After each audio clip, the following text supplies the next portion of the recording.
Et ça, parfois, c'est frustrant pour mes clients. Ils sont en mode, du coup, je dois le quitter, je dois rester. Et je dis, c'est pas à moi de le dire. En fait, je veux amener tous mes clients à être autonomes émotionnellement.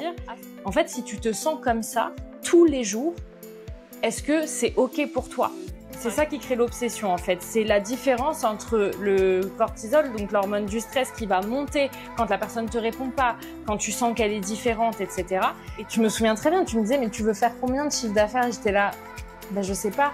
Oui, mais si tu sais pas, comment tu peux savoir combien d'accompagnements tu veux vendre pour arriver quelque part ? Est-ce que tu sais combien tu veux faire pour te payer tant ? Combien tu veux te payer ? Enfin, il y avait plein de trucs comme ça où c'était pas du tout évident pour moi. Et donc, il a fallu travailler sur tout ça. Et c'était hyper complet parce qu'en même temps, il y avait tout un travail sur l'argent, sur mon estime de soi, sur la valeur que je me donnais. Et on a travaillé sur tout ça et ça a fait un bond que je n'explique pas.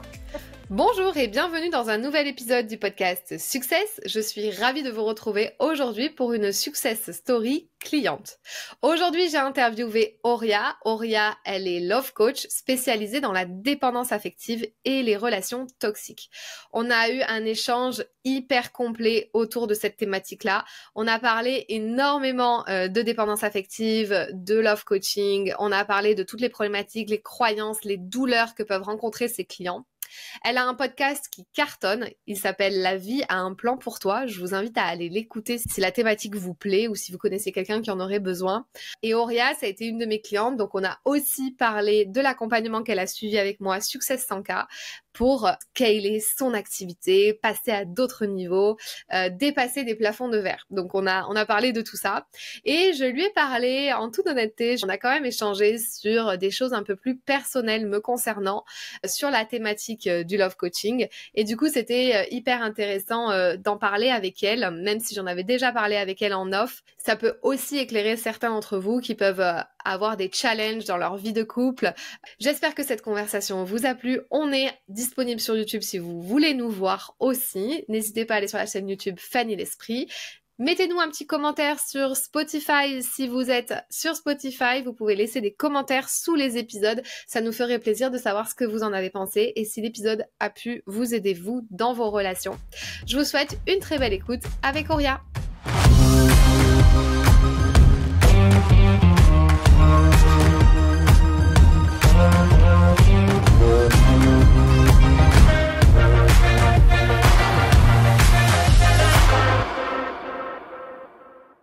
Hello Auria. Hello Fanny. Comment tu vas ? Je vais très bien et toi ? Super. Je suis très contente de t'avoir sur le podcast Success. Ouais.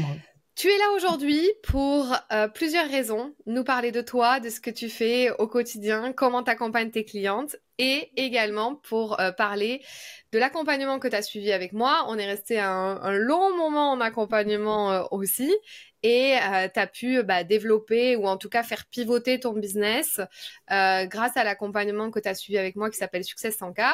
Et donc, on en parlera aussi. Ta thématique est juste incroyable parce qu'on peut te mettre quand même dans le rang des love coach, mais tu vas nous en dire plus. Est-ce que tu peux te présenter de la manière dont tu as envie ? Oui, donc je m'appelle Auria, je suis coach en développement personnel depuis 5 ans et surtout mon domaine d'expertise c'est la dépendance affective, les relations amoureuses et donc j'accompagne des femmes mais aussi des hommes à sortir des schémas relationnels toxiques, à sortir de la dépendance affective et à construire des relations saines avec les autres et avec eux-mêmes. Ouais, trop bien. Bon, tu connais ton pitch, ton elevator pitch par cœur.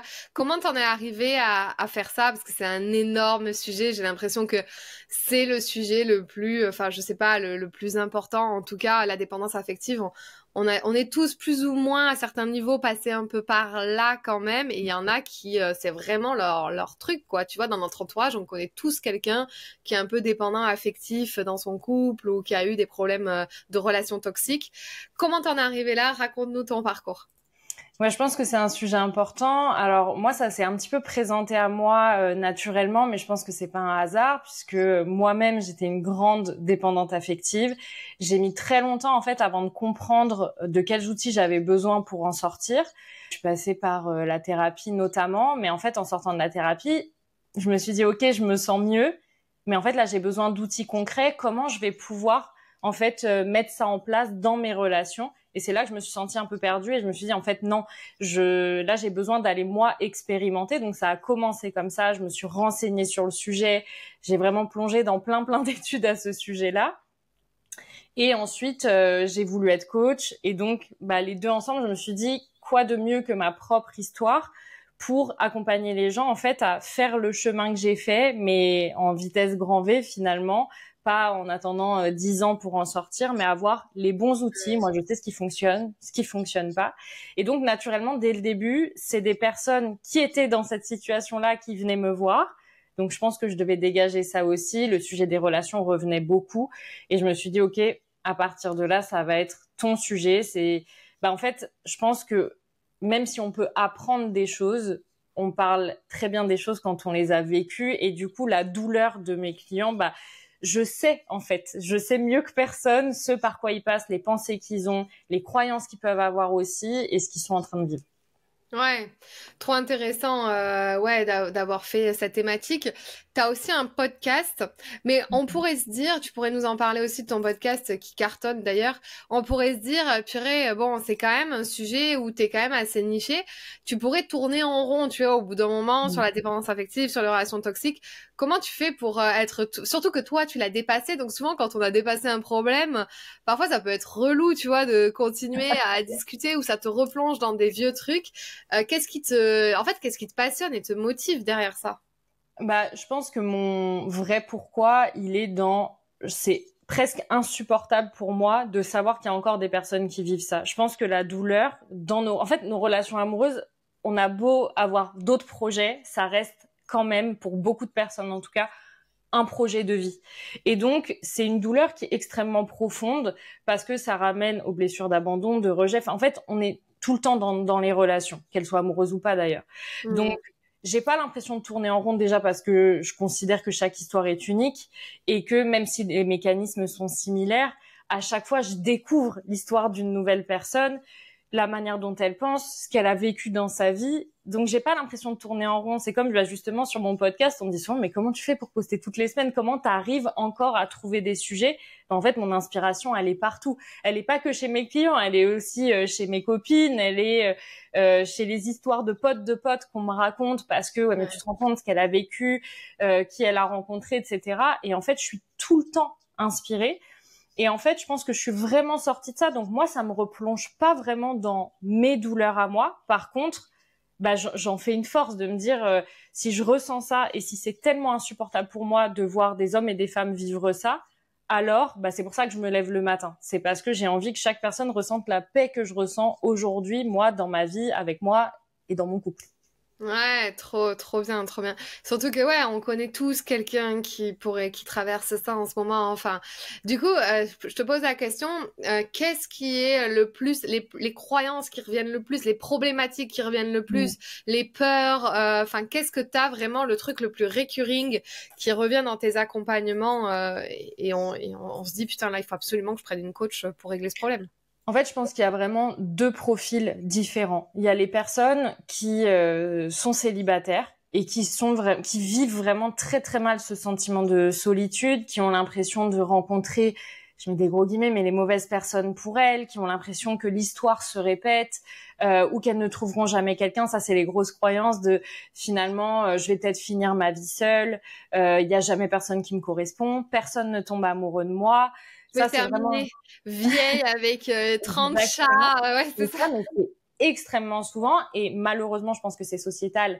En tant que femme, quand on est autour de la trentaine, là, ça commence vraiment à venir nous travailler. Alors que honnêtement, enfin, je comprends et à la fois, je dis toujours à mes clientes, enfin, tu te rends bien compte qu'à 30 ans, si tu vis jusqu'à 90 ans, tu vas pas ne plus jamais rencontrer quelqu'un de bien durant les 60 prochaines années. En fait, t'es au début en réalité. Et sinon, l'autre profil, c'est des personnes qui vont être dans des relations qui sont pas très saines et elles le savent. C'est souvent d'ailleurs ces personnes qui vont avoir le plus de mal à se faire accompagner parce que y a le côté risque de si je me fais accompagner et que je me rends compte que je suis pas au bon endroit avec la bonne personne, j'envisage pas encore la séparation et ça c'est hyper dur de les amener là-bas. Donc c'est des personnes qui sont quand même conscientes qu'elles sont pas très heureuses. Et la différence, et les personnes qui vont vouloir se faire accompagner, c'est les personnes qui se disent, OK, en fait, là, maintenant, je veux sortir de cette douleur-là. Et il y a les autres, il y a un tout petit pourcentage de personnes qui se disent peut-être que je vais réussir à changer ma relation et donc avec cette personne, je vais vivre la relation de rêve. Donc c'est vraiment souvent, en tout cas, ces deux profils principaux-là. Waouh! Ouais, tu maîtrises à fond ton sujet, les thématiques. Ouais, tu les as découpées en termes de niveau de conscience et de mindset de ton prospect, où il en est et tout. C'est super intéressant ce que tu dis sur il nous reste 60 ans pour rencontrer quelqu'un et en même temps, tu vois, tu pourrais même pousser le truc, c'est que déjà de 0 à 15 ans, ben, il a fallu qu'on soit enfant. Donc voilà. Donc en fait, de 15 à 30 ans, on se met une pression, mais je pense que la pression, elle vient de l'entourage ou de la société parce que les gens se mettent en couple, les gens fondent des familles, etc. Et donc les autres sont en mode vite, je vais rencontrer personne, je vais finir seule. C'est un peu ça quand tu commences à arriver à 30, 32, 35. Ouais, et en fait, ce qui vient m'inquiéter, tu vois, c'est aussi dans mon pourquoi, c'est que malheureusement, j'ai aussi autour de moi des personnes qui, je pense, se sont mises en couple ou sont restées dans des relations où elles n'étaient pas franchement épanouies, mais il y a une peur de tout recommencer, de pas retrouver quelqu'un, etc. Et ça, je le dis, ça m'angoisse. Vraiment, quand je vois des couples comme ça, je me dis, mais tu mérites tellement d'être heureuse. En fait, là, t'as un truc un peu moyen. Et enfin, il y a tellement de possibilités. Alors oui, mais en fait, les gens veulent pas. Alors, il y a la peur, évidemment, de finalement pas retrouver quelque chose et dire, j'aurais dû me contenter de ça. Ouais. Il y a aussi, tu vois, tout un truc autour de, ouais, mais je vais être seule. Comment je vais vivre ça? Est-ce que finalement, je vais vraiment trouver quelqu'un? Et dans combien de temps? Tu vois, mais alors que le vrai truc qui doit nous pousser, c'est juste, je suis pas heureuse dans cette relation, donc ça devrait être suffisant pour en sortir. Mais il y a tout un truc qui l'englobe et qui fait que on n'arrive pas en fait à faire ce pas-là. Donc toi, dans ton accompagnement, ouais, t'es surtout sur ce chemin-là. Alors après, la finalité des accompagnements, c'est pas non plus de se séparer. Bien sûr que non. Non, voilà. Bien sûr que non, parce qu'en plus, moi, je dis jamais à mes clients quoi faire. Et ça, parfois, c'est frustrant pour mes clients. Ils sont en mode, du coup, je dois le quitter, je dois rester. Et je dis, bah, c'est pas à moi de le dire. En fait, je veux amener tous mes clients à être autonomes émotionnellement, à se poser les bonnes questions, à réussir à prendre du recul en se disant, est-ce que ces comportements-là, juste là, ça me gêne parce que ils me saoulent, ou est-ce que vraiment ça me pose problème dans mes valeurs, dans mes besoins, dans les limites qui sont importantes pour moi? Et là, ça vient vraiment en fait taper là où ça fait mal et je vais pas être épanouie. Tu vois, c'est ça la différence. C'est pas juste parfois on est en désaccord, parfois on se prend la tête. Ou est-ce que dans notre vision de l'avenir, il y a un vrai problème? Ouais, c'est vrai. Franchement, c'est trop intéressant et t'amène. En fait, c'est comme c'est vraiment lié à la psychologie, à la thérapie et au coaching. Du coup, on amène le client à réfléchir. Après, j'ai envie de dire quand même, quand tu commences à te poser des questions, alors ouais, tu peux faire une thérapie de couple parce que ça fait longtemps que t'es en couple et que t'as des enfants, machin ou quoi. Mais quand tu commences à te poser des questions au bout de 6 mois, 1 an et demi, généralement, ça sent pas bon, tu vois? Alors, ça va dépendre parce que parfois, il y a quand même des partenaires, enfin, je me rends compte dans la dynamique de la relation que c'est parfois la personne qui est dans la dépendance affective qui crée en fait une dynamique qui est pas saine. Et donc, enfin, il y a vraiment juste parfois quelques ajustements et réglages à faire, j'allais dire en termes d'estime de soi, de communication pour mieux exprimer ses besoins, les comprendre, etc. Et donc, ça va se réguler avec la personne en face parce que Ouais. il y a une ouverture, on va se montrer vulnérable, du coup, on peut mieux parler de la relation, etc. Mais le problème, c'est que je vais pas faire de statistiques comme ça, tu vois, de psychologie de comptoir, mais je pense que dans 7 cas sur 10 des personnes qui viennent me voir et qui sont dans une relation sont déjà avec des partenaires qui sont pas engagés, qui sont pas investis, qui ont pas vraiment envie d'être là, qui se comportent mal, qui sont dans la manipulation. Donc moi, mon rôle, c'est pas de dire bah cette personne elle est pas bien pour toi puisque je ne la connais pas et que je me concentre sur la personne en face, mais par contre c'est de pouvoir amener la personne à se dire en fait si tu te sens comme ça tous les jours, est-ce que c'est ok pour toi? Par exemple, j'ai une cliente là, vraiment à chaque fois qu'elle évoque sa relation, elle déborde de larmes parce que je pense que bah ça déborde d'émotions à l'intérieur d'elle. Et elle me dit, enfin, je veux pas me sentir comme ça tous les jours de ma vie. Mais si ça fait déjà 3 ans et demi que c'est comme ça, est-ce que t'as envie d'en sortir ou pas? Et en fait, moi, je pose la question. Est-ce que t'es là pour toi te sentir mieux individuellement? Est-ce que ton objectif, c'est de réussir à trouver des solutions au sein de la relation? Ou est-ce que t'as envie d'en sortir? Et ça, je pense qu'il faut se poser la question aussi. Quand je me fais accompagner, quel est mon objectif concret? Ouais. Ouais, c'est ça. Et bon, je suppose que là, tu utilises des questions un peu fermées en disant est-ce que, mais je suppose que tu le fais dans tes coachings de qu'est-ce qui fait qu'elle reste là-dedans en fait? Qu'est-ce qui la Ouais. motive? Qu'est-ce qui... Parce qu'en fait, à contrario, elle a des bénéfices tellement hauts à rester dans cette relation que du coup, et en fait, bon. Pour tout vous dire, Auréa que j'ai accompagnée puisqu'elle était ma cliente, nous avons aussi échangé sur ce sujet-là et bon parce que moi j'aime bien avoir une relation privilégiée avec certaines de mes clientes et on en a parlé beaucoup sur les relations de couple et moi ce qui est revenu un petit peu quand on a un peu discuté et quand j'ai traité ce sujet, c'est qu'en fait parfois il peut y avoir une sorte d'emprise. Alors j'aime pas trop ce mot parce qu'il est quand même assez fort et c'est pas ce que je pense que j'ai vécu, mais une espèce de pas d'emprise, mais un espèce de truc inconscient subtil qui fait que tu sors pas vraiment du truc et que tu crois que t'es bien parce que la personne te dit que tout va bien même s'il y a plein de trucs qui vont pas. Et en fait, ouais, c'est un peu une emprise. Je sais pas comment tu appelles ça, toi. En fait, on voit l'emprise avec, tu vois, on associe ça Non, au pervers narcissique, etc. c'est pas Mais ça. en fait, l'emprise, c'est aussi ce que tu décris. Et en fait, quand t'es dans cette dynamique-là, et ça vient pas forcément de la personne, hein, c'est la Non, dynamique qu'on a créée ensemble, parce que ouais, c'est souvent ça. les deux personnes sont blessées, et donc on cherche un peu à manipuler l'autre, mais c'est très inconscient. Ce qui me pose problème, c'est quand ça devient très conscient, tu vois. Mais quand c'est inconscient, en fait, il y a un truc hormonal qui se passe. C'est que du coup, dans nos blessures, il y a une des personnes qui va éviter l'autre, donc l'autre se rattache. Du coup, c'est ça qui crée l'obsession en fait. C'est la différence entre le cortisol, donc l'hormone du stress qui va monter quand la personne te répond pas, quand tu sens qu'elle est différente, etc. Et tout d'un coup, t'as de ces nouvelles, la personne elle te propose de te voir, donc shot de dopamine. Et en fait, cette différence-là, c'est ça qui crée l'obsession. Et c'est là en fait qu'on rentre parfois dans un système d'emprise, mais c'est sans le vouloir, tu vois. Il y a une dynamique relationnelle qui devient pas saine du tout parce que l'autre se nourrit de ça, parce que ça lui fait du bien de voir que tu le cours après, pour plein de raisons. Et vraiment, je blâme personne de ça parce que la personne s'y retrouve aussi. Mais toi, quelque part, bah, tu vois, t'as besoin presque de ta drogue, quoi, tu vois. Donc, quand la personne te Ouais. donne, mais parfois, c'est genre, tu reçois un salut, ça va, mais ça peut te nourrir de toute la journée parce que ça fait 2 jours que t'as pas de nouvelles de la personne, tu vois. Ouais, Et enfin, ça, c'est ça un peu crée... la stratégie de l'évitement. C'est un peu chaud, tu vois, en début de relation, Ouais, quand même, oui, non? mais alors par contre, enfin, c'est chaud et c'est vraiment pas sain. Et d'ailleurs, je le dis à toutes les personnes qui écoutent ça, si tu ressens ça déjà au bout de 2 semaines ou un mois, on n'est pas au bon Non. endroit là, du tout. Non, Mais ça mais arrive tellement souvent. ouais, mais tu vois ce que tu dis, moi là où ça a résonné, en fait, toi tu l'expliques très bien sur le système d'emprise. Moi c'était plutôt, tu vois, le fait que la personne reste en permanence dans ton inconscient, ton conscient, parce que bah elle t'écrit tout le temps, elle t'envoie des réels tout le temps, elle machin, et Mhm. si tu réponds pas, bah tu vois, il y a une espèce de truc comme ça où même post-relation, et tu le sais, t'es au courant, Mhm. mais t'as ce truc où ça s'arrête jamais en fait, et tu te dis mais comment je vais m'en sortir pour vraiment arriver à mettre un stop et à vraiment poser mes limites sans forcément voir cette personne, mais en fait inconsciemment elle est toujours là quoi, il y a toujours un truc quoi. Ouais, mais finalement, est-ce que c'est pas le fait, enfin, tu vois, qu'est-ce qui fait que tu acceptes encore qui est ces micro-échanges-là, tu vois? Parce que même si enfin, tu vois, la personne, elle t'envoie des réels tout le temps, ça tient qu'à toi de la bloquer.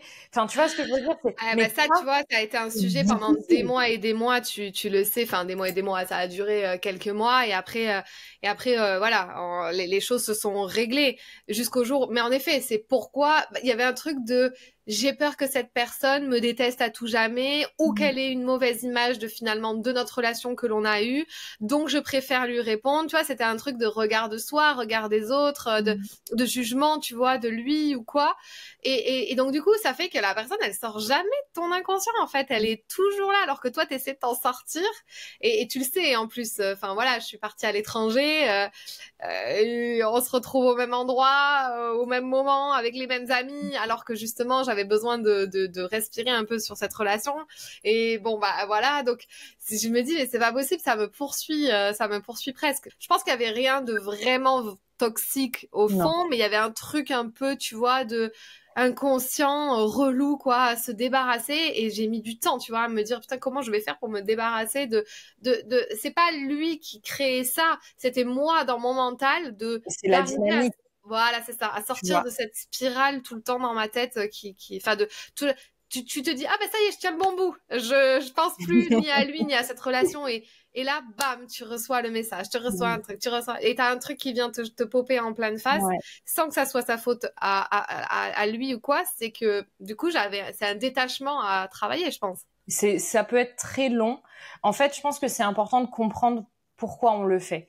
Et je parle à toutes les personnes qui sont dans la dépendance affective. Souvent, le pourquoi, il réside dans le fait de vouloir toujours vérifier si on est important pour l'autre, qu'on soit pas oublié, parce qu'en fait, la dépendance affective, elle résulte de la blessure d'abandon. Donc, faut imaginer tout ce que ça implique, l'idée de séparation, de clôture. Enfin, c'est très anxiogène. Moi qui en suis sortie, aujourd'hui, ça va beaucoup mieux et j'arrive à laisser partir les gens, mais ça dépend quels gens. Et je sais encore que ça peut me créer ce truc un peu de sursaut, de me dire, oh, tu vois, il y a quelqu'un là avec qui je dois clôturer quelque chose. Ça peut être difficile encore parce que c'est presque ancré dans le corps, tu vois. Mais du coup, faut comprendre pourquoi. Et moi, je sais que j'avais ça avec mon ex, avec qui on se suit encore sur les réseaux. Et donc ça, c'est pas du tout un problème, mais pendant longtemps, même après la séparation, on continuait de s'écrire, genre une fois par mois, et puis après une fois tous les 2 mois. Mais c'est comme si on avait besoin, tu vois, tac, on fait un petit état des lieux. Comment tu vas, toi, ça va, nanana, tu vois, genre coucou, m'oublie pas. Et en fait, moi, je joue vachement la parole là-dessus parce que il y a un truc un peu tabou, tu vois, de genre oh là là, mais attends, t'écris encore. Mais en fait, enfin, on est humain avant tout. Et en fait, quand est-ce que j'ai réussi à complètement couper, c'est de me dire, mais pourquoi j'ai besoin de faire ça? Pourquoi, en fait, j'ai encore besoin... En plus, les conversations étaient vraiment... Il n'y avait pas plus banal. C'était vraiment coucou, ça va, quoi de beau? Et puis, ça s'arrêtait là parce qu'en fait, on n'a rien à se dire de plus que ça parce que c'est pas la dynamique de la relation qu'on a eue. Et on n'a pas choisi d'avoir une autre relation en plus. Et en fait, je me suis dit, je sais pourquoi j'ai fait ça. Quand j'ai compris que j'avais toujours besoin de savoir, pas si j'étais importante à l'instant T, mais si j'avais été importante pour lui. Et ce jour-là, je me suis dit, mais qu'est-ce que ça t'apporte concrètement de savoir? En fait, c'est juste pour mon ego et ou la partie blessée de moi, de la rupture ou une ancienne blessure encore. Et bah, ce jour-là, j'ai su me dire, bah, en fait, on n'a plus besoin. J'ai pas besoin de savoir parce qu'en fait, cette relation, si elle a été importante pour moi, j'ai pas besoin de savoir comment l'autre l'a vécu. Ça ne m'appartient pas, en fait. Ça a été important pour moi. J'en ai fait quelque chose dans ma tête, dans mon cœur de cette relation, mais aujourd'hui, elle ne fait plus partie de ma vie, tu vois. Et donc, comprendre l'intention avec laquelle on fait les choses, c'est tellement important pour pouvoir s'en libérer complètement. Ouais, ça se voit, t'es hyper passionnée, tu peux en parler pendant des heures de ton sujet, c'est trop trop bien. Ouais, franchement, ça éclaircit beaucoup de choses et c'est juste mettre de la conscience. Du coup, parle-nous un peu des programmes que t'as créés et qu'on a aussi revus au sein de l'accompagnement qu'on a fait ensemble. Dis-nous sur quoi, maintenant, comment t'accompagnes tes clients, quels sont le nom de tes programmes et qu'est-ce qu'il y a dedans? Alors, là d'ailleurs, je suis en train de créer un tout petit programme, voilà, en cours, qui est accessible à tout le monde. C'est vraiment un gros travail d'introspection. Ça, c'est le tout premier. On en parlera dans quelques temps. J'ai un programme en ligne qui permet déjà, qui s'appelle Indépendance affective, qui permet déjà, en fait, de comprendre ses propres mécanismes. C'est vraiment une introduction à ok, j'ai compris que j'en étais là, peut-être dans la dépendance affective, peut-être pas, parce que moi, je suis pas là pour mettre une étiquette non plus. Hein. J'accompagne des personnes qui parfois ont pas une grosse dépendance affective, mais qui sont dans un hyper-attachement. Pas faire des définitions à gogo, mais voilà. Le but, c'est d'aller comprendre ces mécanismes, peut-être le pourquoi on en est arrivé là, mais surtout comment je le vis aujourd'hui et comment je peux faire les premières étapes pour en sortir. Donc, c'est un programme vidéo avec un coaching avec moi en plus. J'ai un programme de groupe. Pour l'instant, la prochaine session, n'est pas encore prévue, mais un programme de groupe sur 3 mois avec des coachings collectifs, des coachings individuels. Et j'ai mon programme, on va dire, premium. C'est un programme, un coaching individuel, un accompagnement sur 4 mois avec 8 séances de coaching qui permet vraiment là d'aller dans le cœur de vos relations, de vos mécanismes, de votre estime de vous-même et qui permet vraiment de sortir de là avec les outils, beaucoup plus d'assurance, beaucoup plus d'aplomb et surtout la capacité à prendre des décisions et à faire les bons choix pour soi. Trop bien. Trop bien, Auréa. Merci pour ces partages. Du coup, Pourquoi tu avais décidé de te faire accompagner par une coach business quand tu as rejoint l'accompagnement avec moi? Je crois que c'était fin d'année dernière. Qu'est-ce qui a été le déclencheur? Quelle était ta plus grosse problématique en fait à ce moment-là dans ton business? Bah, ça faisait déjà 4 ans et demi presque que j'étais dans le coaching et en fait, ça roulait, ça fonctionnait, mais ça fonctionnait bien et j'atteignais en fait un espèce de plafond de verre que j'arrivais pas à dépasser et en fait toute seule, j'avais pas les outils. C'est-à-dire que bah clairement, c'est pas mon domaine d'expertise, donc j'avais besoin de quelqu'un qui regarde en fait l'état actuel, faire un peu l'état des lieux de mon business en disant bah en fait tu pourrais faire ça, tu pourrais aller dans cette direction, tu as la capacité de faire ça. Et donc, à la base, c'était ça. Ma grosse douleur, c'était, ça fonctionne, mais pourquoi j'arrive pas à faire grandir mon entreprise, à faire plus de chiffre d'affaires, alors qu'au fond de moi, il y avait un truc quand même qui vibrait de, tu sais, Ouais. en fait, que c'est possible, mais pourquoi t'arrives pas, toi, à mettre en place ces choses-là? Ok, et du coup, donc t'es arrivé avec ce gros paquet. Il y avait plein de choses aussi qui gravitaient autour, qu'il fallait revoir en termes de financement, enfin de financier, de marge, de plein de choses, de structuration. Et en effet, bah, se dire ok, comment je refonds mes offres pour bah, remplir peut-être plus mes programmes, proposer d'autres choses. Ah oui, et tu avais aussi la problématique d'augmenter tes tarifs un petit peu parce que Ah tu es bah, resté j'allais y venir. sur tes tarifs pendant 4 ans et demi, toujours les mêmes. Ouais, en tout cas, enfin, en fait, je passais par des phases où j'augmentais, puis finalement, je revenais à ce que c'était. Ça a été un gros du travail aussi. C'était pas, enfin, en fait, augmenter mes tarifs, c'est une chose, mais je pense que derrière ça, c'était surtout prendre conscience de la valeur de ce que j'apportais et de la, et de ce que ça valait, en fait, en termes de travail investi, de ce que je donnais et de qualité, de connaissances, Ouais. d'expertise. Donc ça, c'était le gros du travail. Et surtout, en fait, c'était aussi adapter ce truc de c'est pas parce que je vais augmenter mes prix que moi je vais devoir en faire beaucoup plus, parce que je pense que c'est ça qui bloquait un moment, c'était de me dire mais en fait je vais finir par m'épuiser pour finalement gagner pas, enfin en tout cas pas ce que je voulais, pas à la hauteur de ce que je voulais. Et donc il a fallu travailler sur tout ça et c'était hyper complet parce qu'en même temps il y avait tout un travail sur l'argent, sur mon estime de soi, sur la valeur que je me donnais et on a travaillé sur tout ça et ça a fait un bond que je n'explique pas. Quand tu parles de bon, ça veut dire quoi? Bon, en termes financiers, est-ce que tu arrives à dire, t'es passé de combien, t'es pas obligé de dire vraiment des chiffres si ça te gêne, mais tu vois, t'es passé de combien à faire x2 ou x3, enfin à toi de voir comment tu le formules sur tes mois, et surtout, le bon aussi, il a été sur quoi? Ok, mindset, mais pas que, enfin, dis-nous en plus sur ça, qu'est-ce que ça t'a apporté? Bah, en fait, il y a eu enfin, en fait, il y a eu plein de bons et très vite. En fait, moi, c'est ça qui m'a aussi beaucoup impressionnée. Après, j'avoue que moi, quand je suis dans un truc, Ouais. j'actionne les changements tout de suite et c'est que ce que je peux conseiller aux gens aussi. Prendre un coaching, c'est bien, mais si vous faites rien derrière, ça n'a pas d'intérêt. Et moi, dès même le premier appel, avant même d'embarquer dans le C'est vrai, coaching, j'avais déjà, enfin, tu m'avais dit, fais ci, fais ça. fais ci, fais ça, j'ai fait et en fait tout de suite mon chiffre d'affaires avait déjà augmenté et en fait en termes de chiffre d'affaires ce que je vais donner c'est plus de manière récurrente, tu vois, on va dire le chiffre d'affaires que j'arrive à faire on va dire sans trop m'épuiser non plus, un truc qui roule on va dire un peu tout seul et là enfin pour moi ça a fait on va dire fois 2,5 pour pas dire fois 3 parce que en fait, quand je regarde en quelques mois, oui, ça a fait, on va dire, ça fait x2. Mais en fait, quand je regarde un an en arrière, bah, ça a fait x3 au moins. Et en fait, c'est ça qui a été fou. Donc ça a été le premier bond, on va dire, plus palpable et concret. Mais en fait, le bon, ça a été tous les déblocages. C'est-à-dire que moi, c'est moi qui prenais les appels découvertes. C'est moi qui faisais tout, en fait, dans mon business. J'étais vraiment toute seule.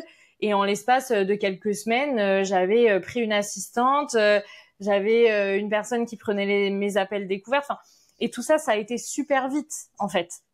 Et Ouais. même en quelques semaines, j'avais créé mon accompagnement de groupe. Alors ça a été un petit peu intense, on va dire, parce que moi, en plus, je suis comme ça. C'est peut-être un peu mon problème, mais j'ai tout voulu faire d'un coup. Donc, je me suis retrouvée à me dire, mais heureusement que j'ai pris des personnes pour déléguer un peu.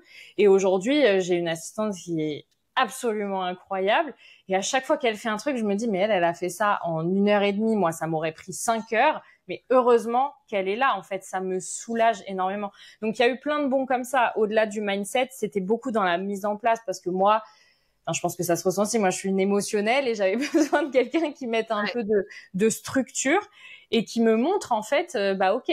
Enfin, je me souviens très bien. Tu me disais, mais tu veux faire combien de chiffre d'affaires? Et j'étais là, je sais pas. Bah oui, mais si tu sais pas, comment tu peux savoir combien d'accompagnement tu veux vendre pour arriver quelque part? Est-ce que tu sais combien tu veux faire pour te payer tant? Combien tu veux te payer? Enfin, il y avait plein de trucs comme ça où c'était pas du tout évident pour moi. Ouais. Trop bien. Ouais, et la récurrence, le recurring, tu disais, parce que ça, c'est dur. C'est-à-dire que tu peux faire ton mois à 10 000. Ok, t'es contente, youhou, avec Fanny, on a fait un mois à 10 000, mais derrière, faut savoir le refaire soit derrière, soit refaire des lancements, ou en tout cas, avoir une vraie stratégie long terme. Et à chaque fois, je te saoulais avec ça. Je dis, c'est quoi ta stratégie des 3 prochains mois? C'est quoi ta stratégie des 6 prochains mois, Auria? Et en effet, savoir où tu vas. Donc ça, c'est cool que tu le dises. Ah bah ouais, mais en fait ça m'a beaucoup soulagée. Bon, évidemment, je crois en l'accompagnement et au coaching, sinon je ferais pas ce métier. Mais ça me faisait tellement de bien en fait parce qu'il y a des fois où toi t'as pas la vision et puis si et je pense que c'est un peu le cas de tout le monde et on l'a vu. Enfin, quand on faisait tous les coachings de groupe, quand tu parles de ton offre, les gens ils veulent payer beaucoup plus que le prix que toi tu mets. Donc, en fait, avoir la vision de quelqu'un, de te dire, mais en fait, tu te rends pas compte. Et je me souviens d'un truc que tu me disais la dernière fois, j'en ai même encore parlé, je crois, il y a 10 jours, où quelqu'un me parlait justement d'augmenter ses tarifs. Et je disais, tu sais ce qu'elle disait, moi, ma coach, quand je lui disais, mais j'ai peur et tout, et imagine, personne essaye, et tu me disais, essaye, tu vois, essaye. Et puis, si ça marche pas, on verra bien comment ça se passe. Et en fait, en l'espace de quelques mois, j'augmentais un petit peu à chaque fois, tu vois, et au bout du compte, même là, tu vois, parfois, je peux retomber dans mes peurs en me disant, peut-être que finalement, c'est un peu cher et tout. Et après, je me dis, non, mais en fait, là, il y a 2 personnes qui viennent de rentrer à ce tarif-là. Donc, stop. Tu vois, en fait, il y aura toujours du monde. Si tu as une bonne stratégie, je pense, si tu es passionné par ton sujet, si tu sais de quoi tu parles, il y a du monde. C'est juste que oui, il y a des personnes qui ne voudront pas ou ne pourront pas payer ce tarif-là. Mais il y a des personnes qui veulent et qui peuvent, en fait. Ouais. Et puis, de toute façon, c'est pour ça qu'on a mis une stratégie en place. Ils peuvent pas payer ce tarif-là, mais on a autre chose à leur proposer. Exactement. Qui est aussi qualitatif. Mais ça sera pas du 100% personnalisé avec toi, Auria. Et en fait, là où on a travaillé, c'est ta valeur à toi. T'as quand même un podcast qui a explosé. Tu nous en as pas trop parlé, mais du coup, les gens arrivent un peu naturellement. Donc, à un moment donné, c'est normal que Auria Coaching soit complète, quoi. Enfin, si elle est complète, il faut donc augmenter les tarifs. Tu vois, c'était vraiment ce truc-là. Et ça, c'était aussi un peu assumer et accepter que toi, t'as de la reconnaissance dans ce que tu fais et que tu commences à être un peu connu dans ton domaine. Et je pense que t'avais aussi un petit problème avec ce truc-là en me disant, c'est pas parce que je suis connue que je dois être chère. T'avais un peu ce rapport-là, alors que si, justement, quand on est complet, il faut quand même arriver à trouver augmenter ses tarifs, ou en tout cas parce que toi, tu t'éclates en one-one et t'as pas envie de le squeezer, ton one-one. Donc, tant que tu t'éclates avec ça et que t'es complète, augmente tes tarifs parce que c'est le seul moyen que de prendre les gens, en fait. Ouais, totalement. Mais tu vois, le fait que mon podcast ait explosé, la dernière fois, je regardais mes stats parce que mon podcast, ça a toujours été presque un terrain de jeu. Ça fait 3 ans qu'il existe. À la base, c'était juste... moi, j'avais besoin de parler de mon sujet et je me mettais là derrière mon micro en pyjama sur mon canapé et puis je racontais des trucs et enfin voilà, c'était vraiment dans ce but-là. Puis l'année dernière, je me suis dit non, sois un petit peu plus rigoureuse quand même et fais un podcast par semaine, arrête de venir comme ça, tu viens, tu t'en vas. Et en fait, ne serait-ce que là, en l'espace de 6 mois, si je regarde, les écoutes ont doublé. Et je me dis, mais en fait, j'avais même pas remarqué. C'est là maintenant que quand je regarde les stats, et même mon assistante qui du coup a accès à mes stats et qui elle-même a un podcast en plus, donc, et travaille avec d'autres personnes, elle me dit, mais je crois que tu ne te rends pas compte. Et en fait, le fait d'avoir des gens aussi, d'être entouré, tu vois, d'avoir même une petite équipe et une coach, etc., tout d'un coup, tu te dis, mais moi, je suis là à la base, il y a 5 ans, c'était mon petit truc que je démarrais. Mais aujourd'hui, j'ai de l'impact sur les gens et il va falloir commencer à assumer ça, en fait. Ouais. Et ça, c'était dur. Enfin, tu vois, la visibilité, tout ça, ça a été un gros sujet. Et là, maintenant, je me dis, non mais, quand il y a des gens qui viennent me voir et qui me disent, tu changes ma vie, grâce à toi, j'ai pu quitter cette relation, j'ai repris confiance en moi. Grâce à toi, je suis sortie de cette emprise-là. Aujourd'hui, je suis en couple avec quelqu'un de sain. T'as changé ma vie. Parfois, j'ai des clients qui disent, c'était mon phare, en fait. Il y a comme une petite lumière et je la suis comme ça. Bah, c'est toi, tu vois. Ou les gens me disent, je t'écoute tellement dans mon salon, dans ma voiture. Bah, tu te dis, en fait, il est temps de porter sa voix. On a tous un message à faire passer. Chacun décide d'en faire ce qu'il veut. Mais moi, je me dis, en fait, les relations, je me suis toujours dit, en fait, face à une coach business, est-ce que vraiment c'est le même impact? Mais en fait, je me dis, mais l'amour, les relations amoureuses, c'est un vrai truc, tu vois? Et donc, ce que j'apporte aujourd'hui, je me dis, personne ne l'apporte de la même manière que moi. Il y a d'autres love coachs géniaux, mais personne ne le fait de la même manière que moi. Et ouais, non, mais oui, bien sûr, t'imagines, c'est le sujet number one, ça fait partie des piliers de vie les plus importants, enfin, hein, tu vois, la personne avec qui tu vis, c'est la personne, enfin, tu vois, t'es tous les jours avec quand même, il y a toi et l'autre personne, hein, en fait, donc dans l'ordre des priorités.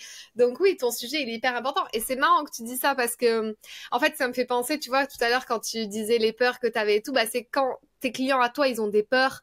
Tu vois, toi, t'arrives à les aider, à leur faire dépasser en leur disant, mais en fait, voilà, regarde cette relation, est-ce que tu veux rester encore comme ça pendant 20 ans?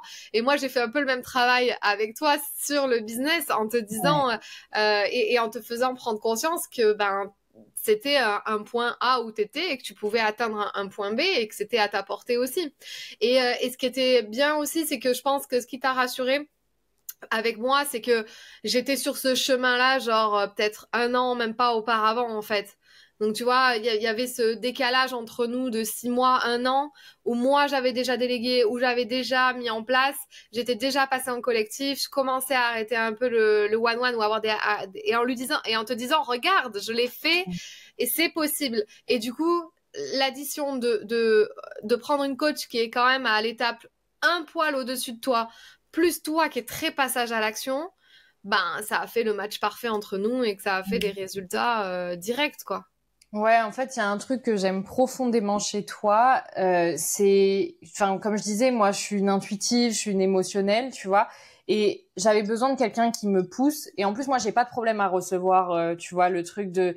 Enfin, en fait, j'avais l'impression que je sortais des coachings.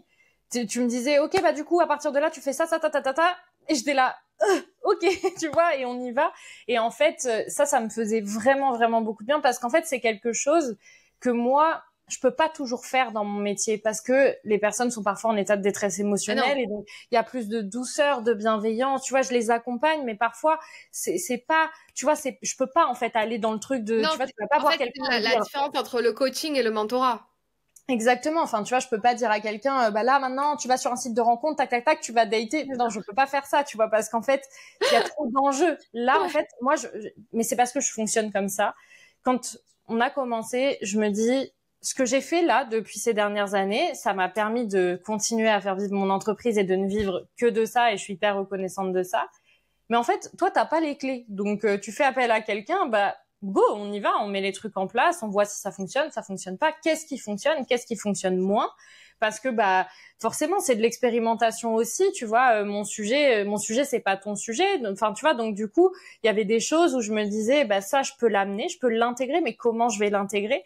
Et en fait bah il y a des choses, enfin la plupart des trucs je les garde et je me dis ça continue à me servir, tu vois.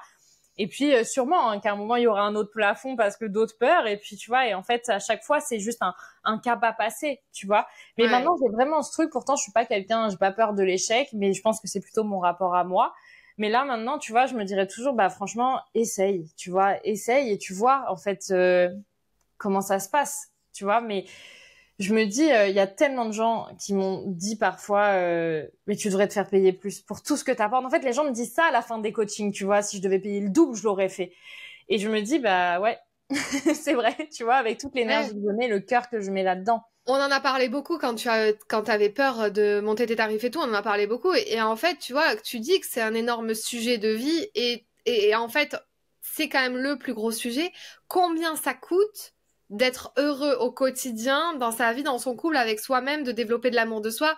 Combien ça coûte sur une vie entière de plus jamais avoir ce schéma répétitif? Parce que toi, tu le vois en mode, oh mon Dieu, ils vont payer tout ça, mais eux, ils vont peut-être payer tout ça qu'une seule fois.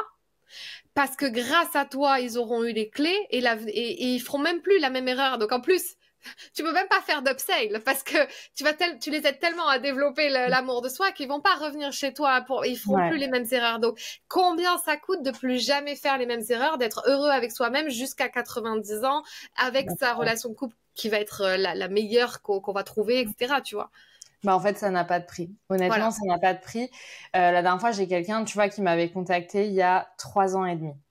Et à l'époque, elle m'avait dit, bah non, là, je peux pas me permettre de mettre, je sais plus, c'était un accompagnement peut-être à 1 200 €, tu vois. Et elle m'a contacté il y a pas longtemps en me disant, tu vois, j'ai été voir une thérapeute parce que c'était 50 € ou 60 € la séance. Ouais. Elle dit, sauf qu'en fait, je te recontacte 3 ans et demi après, j'en suis quasiment au même stade en ayant dépensé beaucoup plus que si j'avais pris l'accompagnement. Et ce que ça coûte, moi, je vais le dire de manière vraiment très concrète. Aujourd'hui, je suis dans une relation saine et je suis vraiment très heureuse et épanouie.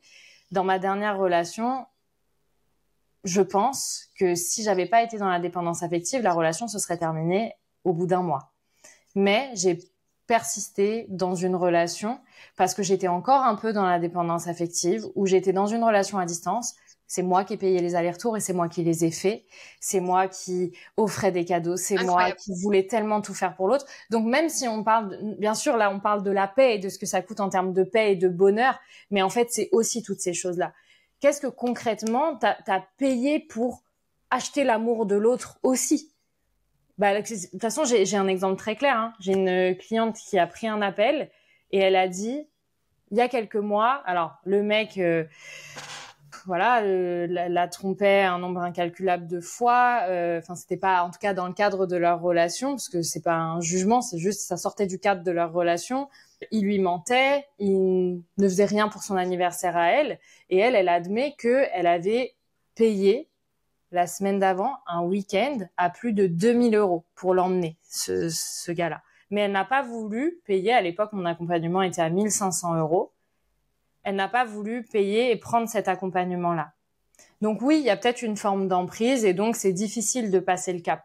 Mais je me dis, qu'est-ce que ça a apporté concrètement de payer ce week-end-là à cette personne? Parce que si tu payes un week-end à quelqu'un à 2 000 €, j'espère que, enfin, qu'il y a un échange, qu'il y a un partage, que la relation, elle est, enfin, tu vois, que bien sûr t'offres à la personne, mais c'est aussi un moment à deux, tu vois.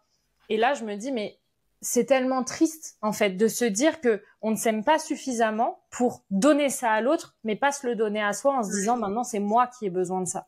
Trop intéressant.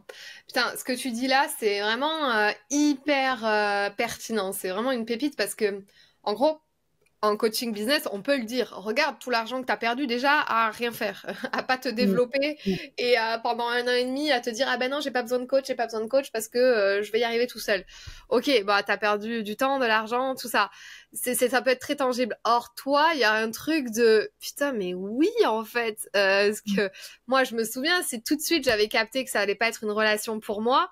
Bah en fait ouais, j'ai fait plein d'allers-retours en avion, enfin bon bref voilà et je me dis ah ouais en fait bon j'étais pas à ça parce que je pense que tu dois avoir aussi l'objection de la personne qui te dit oui mais j'ai rien à regretter parce qu'il fallait que je vive ce moment gna nanana et moi aussi fallait que je vive cette relation tu vois pour enchaîner sur la nouvelle aussi et voilà ça m'a servi d'un côté mais en effet je me serais bien passée de plein de trucs en soi à la fin quoi. Bah c'est ça en fait. Moi aussi, tu vois, j'ai cette croyance-là que chacun a son chemin, qu'on devait passer par là, etc. Mais je pense que, en fait, je dis toujours, ce que tu vis, c'est pas de ta faute, mais ce que t'en fais, c'est de ta responsabilité. Et honnêtement, il y a un moment où, quand c'est la première relation que tu vis comme ça, tu dis, OK, tu vois, c'était sur mon chemin. Quand c'est la deuxième, tu commences à dire, là, le schéma se répète un peu.